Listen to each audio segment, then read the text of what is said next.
Welcome to Tenor Tech, where I solve the problems you didn't even know you had. You'll start by enabling Remote Desktop on the host PC.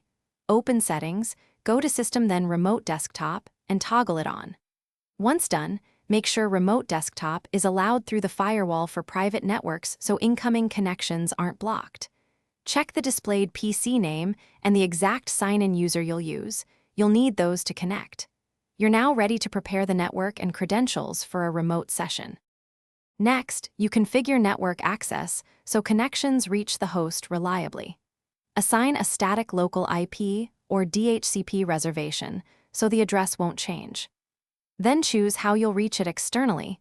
Port forward TCP 3389 on the router for direct access, or preferably use a VPN or remote desktop gateway for security. Make sure the user account is added to remote desktop users and test a local connection first.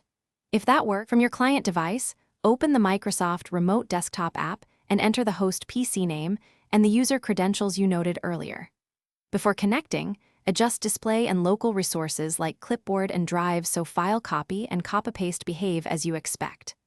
Once connected, work as usual and sign out to end the session securely.